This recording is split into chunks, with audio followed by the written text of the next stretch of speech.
So this went on.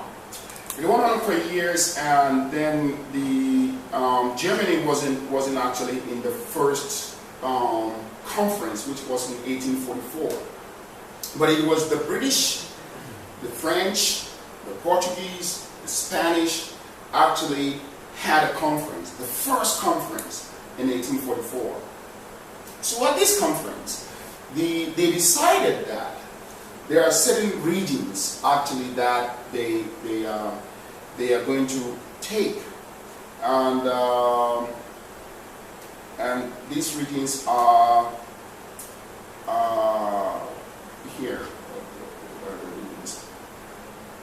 These regions are okay. It's not on the map, but it's here. So you can see the countries actually which made pretty much the designing of the new territorial stronghold. So these countries basically are modern day countries, but then they pretty much constitute the territorial spot that the Europeans managed to get. So you can see that the Great Britain took control of Egypt, Sudan, Uganda, Kenya, South Africa, Zambia, Zimbabwe, Botswana, Nigeria, Ghana, Sierra Leone, Gambia, and Malawi. And then further down, the French took control of Western Africa and Central Africa, and from Mauritania to Chad, Senegal, Mali, Burkina Faso, Togo, Benin, Guinea-Conakry, Rwanda, Madagascar, Gabon, and the Republic of Congo. But then, Guinea actually has issues because Guinea has massive resources, massive, name it, there they have it in Guinea. So there was a conflict between among the Portuguese, the Spanish, and then the French. Actually, the British weren't much interested in that part, in the Guinea situation.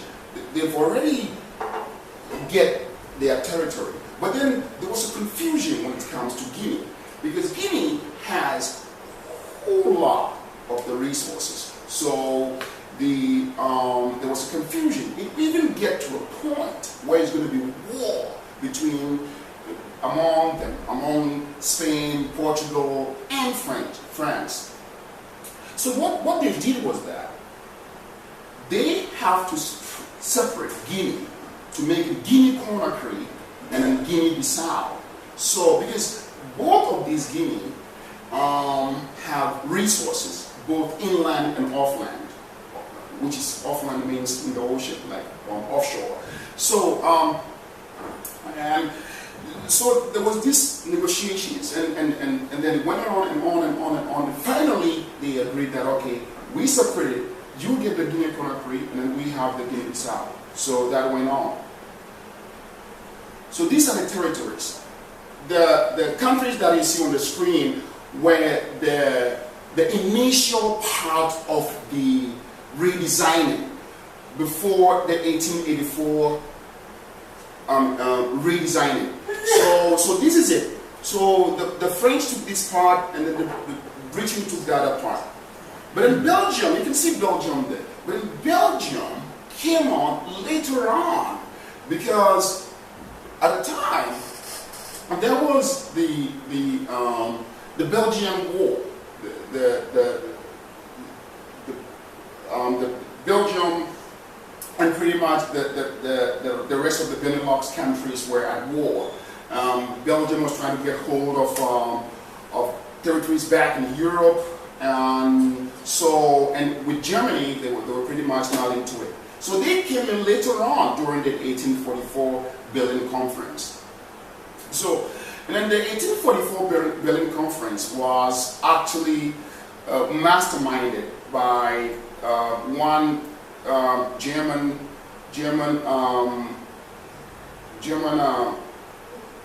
Chancellor, Otto Bismarck. powerful individual, or probably the system that it was administrating, because Germany actually has ended its war in 1864, and then Germany now has to look for a development. It now has to start something from somewhere. So, but then there was an apparent thing that, look, and the only place we could get all that we want for the development that we needed after the war is going to be Africa. But then Africa has already been occupied. There were some certain powers that actually have already taken some part. But then, due to the reasons that the French and the British couldn't make it into the hinterland, Germany and Belgium actually came to the agreement that, okay, if that is it, then we are going to have Congo. We are going to have Congo, and the Congo basin. Congo was pretty much a jungle, but it also has a lot of resources. But due to navigational reasons, they weren't able to navigate and get to the point where Congo was. So thinking that Congo is just a jungle with nothing to offer, they decided that Congo should be taken by Germany and Belgium. So that is how Germany and Belgium actually managed to get hold of Congo. And Congo, sadly, was made a private property of King Leopold of Belgium back then, just after 1864 war. And so, as that confusion went on, and then the 1884 conference was born, so that there should be a renegotiation. There should be a renegotiation and redesigning of the system, because Germany felt left out and Belgium felt left out, because then Belgium has become stronger. And so these two powers actually felt left out, and they felt that they've not been part of the whole thing. So this has to be redesigned again. So they went to the conference again, the second Berlin conference, which saw the powers and then now Belgium. So because all these territories, the territory of West Africa has been taken, the territory of some part of East and Central Africa has been taken. So basically Belgium and Germany has no space. So, but then the only space left for them was the basin, the Congo basin, because it was a full-fledged jungle. It was a full-fledged jungle, and there's nothing there unless animals and the nomads of the Congo basin, because there's these nomads there. They call them gypsies in Europe, but we have a name we call them back home. I'm not sure of the name now. Anyway, so there wasn't anybody who was ready to get into the hinterland to get to Congo, but then nobody knew that Congo has a massive resources there. So Belgium, being able to get hold of Congo, realized the potential, the resource potential that Congo has, and immediately set up a Congo society. And the thing is this: King Leopold didn't even make Congo, or maybe the resource from Congo, as part of the resource developmental purpose of Belgium. No, but it made it a private property to the Kingdom of the Belgium, so that all the resources, all the stuff that comes out of Congo should go straight into the royal vault. The vault means the space they keep their stuff. So it went on for years, and then if as a result of that, if those people working in the Congo, if they are not able to produce enough, if the production is low, anytime the production is low, someone has to die, or someone's bone has to be broken, because they felt it's not the production at that season or at that particular time wasn't enough. So it means the people aren't working, then someone has to pay for it, and then it end up on the poor peasants who were there. They have to pay for all that.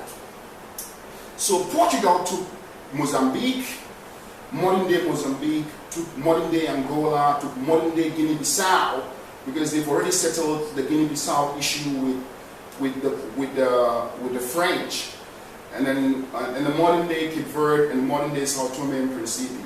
Italy get hold of Somalia and portion of Ethiopia, but the Italian occupation of Somalia and modern-day Ethiopia wasn't that intensive, like the British and then the French in the West, because the Ethiopians are fierce warriors. They're so much into their kingdom. They protected it by any means. They made sure that no foreign invasion would ever take over Ethiopia. So till today, Ethiopians have a huge pride with that. The Italians weren't able to establish a strong base in the eastern part in the eastern coast of Africa. So it was always war. That actually disorganized the Italians to be able to set up a concrete and vibrant administration like the British and the French have done.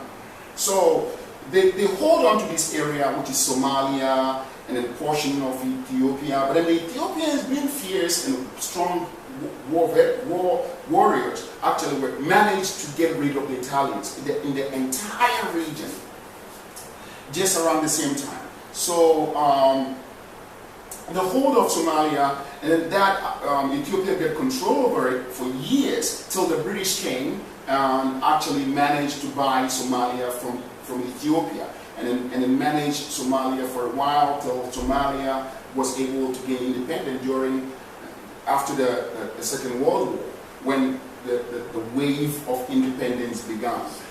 And so Germany get hold of Namibia and Tanzania. And Tanzania, again, actually wasn't a strong hold of the Germans. They held it for a short time, but the British managed to come in and take it over from them. And then, so the British actually were the last powers to actually get out of Tanzania. But then they went on and hold on to Zambia, Zimbabwe, Botswana, and some few countries, including South Africa at the time. But the Portuguese managed to get hold of Mozambique and Angola. But Mozambique, and remind you, Guinea-Bissau actually is off in West Africa. With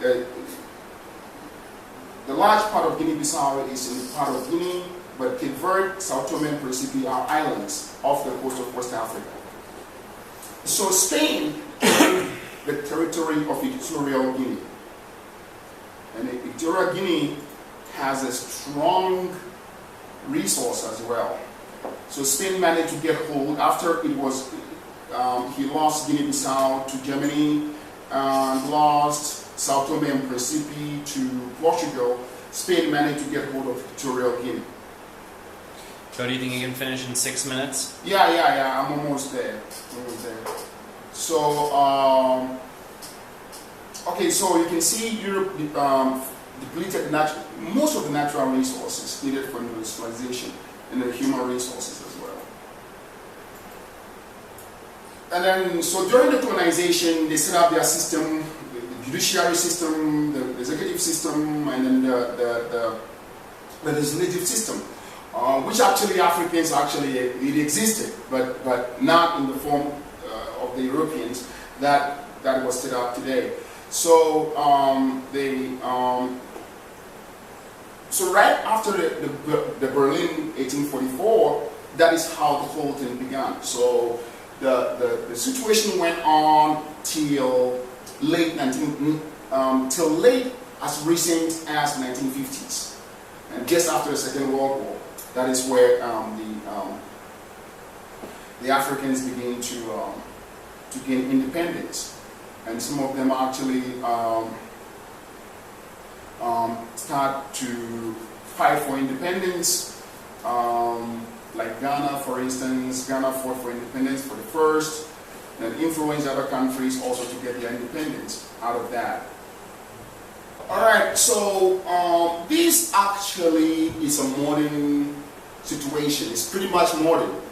It is modern in the sense that all this started right after the Second World War, after the country started getting independence. The British actually, during that time of the colonization, the British they always, this is the thing, the British had its two systems. Even though these colonies, but the British called them the protectorates. The British protectorate. That means that, well, nothing is happening, but we are administrating them, helping them to build infrastructures for government and economic activities. But then this colonization, anybody that rose against the system is being kept or killed. So this went on for years. And then, because during that time, they've already spread and given boundaries to all part of Africa. But there are certain countries actually that were not given that kind of territorial power to make them into one compact territorial sovereign society. Countries like the Congo and Nigeria especially. The British weren't able, the French and the British weren't able to put these societies into one compact territorial entity because there was a huge tribal and ethnic problem, even during the administration of the colonial powers. So the British and the French on the other hand, make these people to believe that you people are assimilated. You are part of the French system. But then you have to have education, you have to have certain standard of living to be able to be in that French system. So that you'll be taken to France and then you become part of the French culture and society. So they work hand in hand with the German and Belgium, but then the entire goodies go to Belgium. So in the case of the Niger, you see the Niger Delta crisis, in which oil companies are the culprits. Actually, in the case of the Niger, which is Nigeria, Nigeria on the other hand, after the Congo problem, they've also had a problem with Nigerian society because Nigeria also has a huge ethnic and tribal issues. So the British weren't able to administrate them in one compact society. So what they did was that they divided them so that it will give them the edge to be able to control them by that. So the British administrated them by the ethnic base. If you are a Hausa, if you are a Yoruba, if you are Igbo, so these are the major tribes in Nigeria. So the British actually, and the Hausas actually were from the north of Nigeria. The Yorubas and the Igbos were in the south of Nigeria, pretty much east and west. But then based on the geographical location and then the size of the tribal and ethnic base, then you have the power of the territorial control. So the Delta is pretty much in the east, which is controlled by the Igbo. So the British, and these people are not in good terms with the British, but then they are the minorities. They're not a big ethnic group. Even though it's an ethnic group, but not as big as the Northerners, which are the houses. So what they did was that they managed somehow to use the houses to put Nigeria in a certain class, or maybe as you would call it, certain category, for them to make it easier for them to be able to manage and administrate these people. So they pretty much gave everything, whatever you think of society needs from government, they give it all to the houses. Education, the power of the economy, the administration of the country, and everything. So this actually, and they denied the Southerners, which are the Igbos and the Yorubas, because these people they don't get along with the British anyway. So the British would then use these northern houses, which are the majority ethnic group, to make them to be able to have control over the Yoruba and the Igbo territories. So this went on, and during that time, what even fueled the crisis even more, right in the middle of the administration of the colonialists, they came to discover oil. And at the time, the world is just coming out of war, from the Second World War, and then the world needed these resources so much. And then somebody has to make something out of it. Already, the Northerners, the Europeans have oil companies that actually have developed into a certain state that can be able to refine all these resources. So that actually fueled the confusion in the Delta area. And that war, that Delta crisis actually went on to become a full-blown war during the early 70s, as recent as the 70s. And this war went on for years, around like 3 years. And a lot of people died with the help of the British, and to deny the people of the Delta region their major needs. And this also again went on in the Congo. So actually, these are the story of the modern Africa. After the industrialization, and as Africa began to regroup and reorganize itself after the years of oppression and subjugation and suppression. So there is like so in the end, these are pretty much modern economic opportunities that Africa still has after all that it went through. So after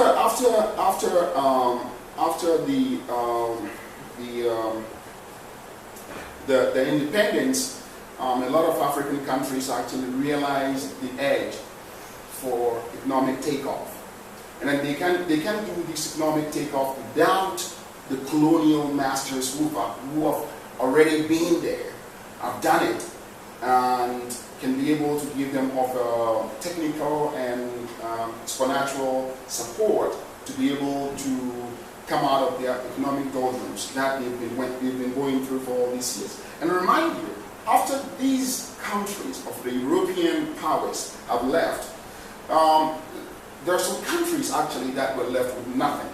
The countries like Mali, countries like Guinea again, countries like the Congo were left with absolutely nothing. because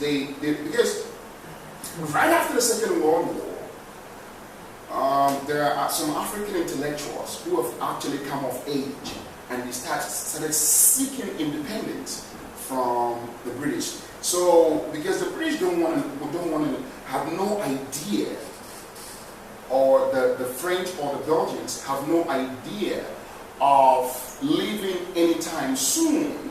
There are some countries actually that were not prepared at all for any other administration apart from the economic, from the European powers. Because the Europeans at the time believed that the resource exploitation is going to go on unforeseen. I mean, nothing is going to happen to it.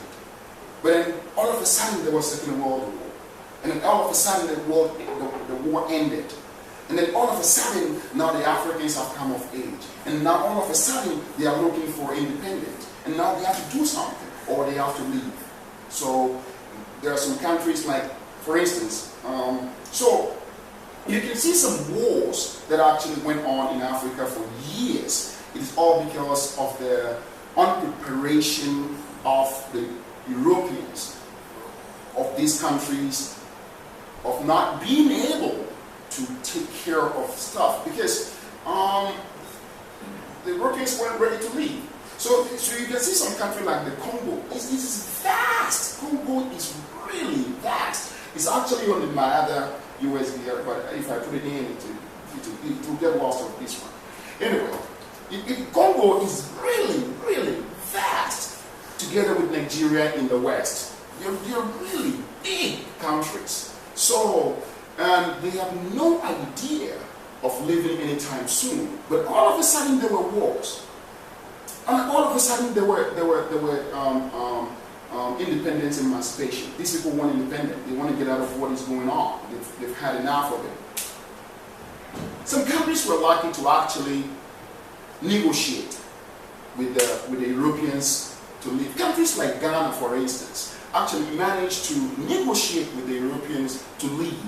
But that didn't happen without deaths. A lot of people died. Because, and even, what even